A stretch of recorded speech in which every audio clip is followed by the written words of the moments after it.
I think throughout history has been many countries, many civilizations. There have been up and downs, but now in a new world, in a multipolar world, we need to understand each other. This kind of social fabrics that ultimately binds people together and creates a kind of environment where you live right, and in harmony. History of mankind, which always consisted of many diverse civilizations. Unity of people, no discrimination between races. Culture is also an important tool for development, creating jobs in the culture sector, and for peace. Culture is different, it's diverse, but it's also beautiful.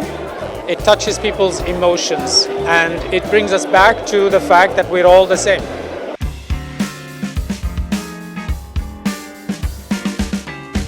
Chinese people proud of their culture, and young people should grow up and be proud.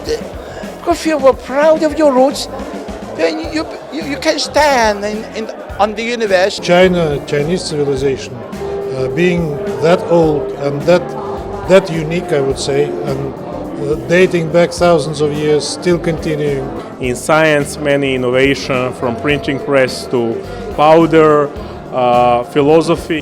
The G train is an amazing innovation, and to think that it can move so many people throughout the country so quickly with uninterrupted service, I think it's an amazing thing.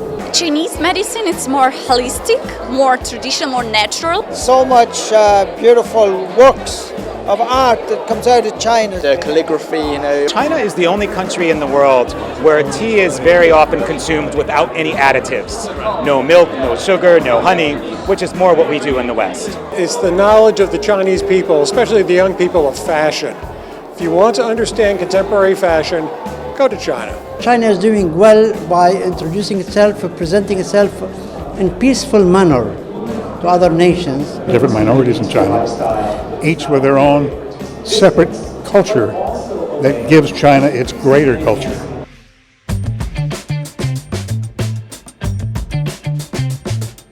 Should cooperate on trade, on cultures, on mutual understanding, exchange of ideas, that kind of thing, not through exchange of weapons, not by threats and domination. Culture is not a commercial good.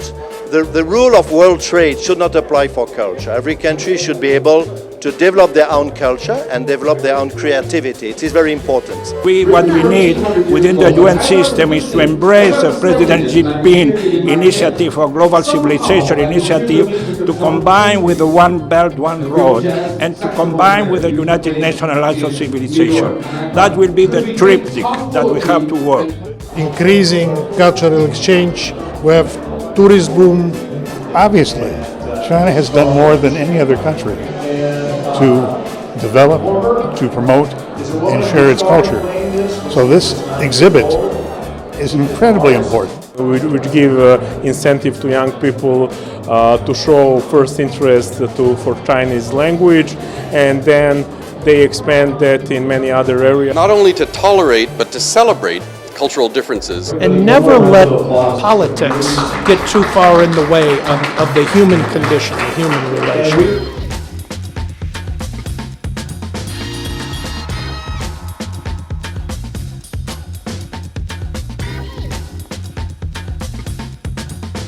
In this exhibition, you see certainly very, very strong traditions, right? Culture, and really thousands of years of this kind of tradition history.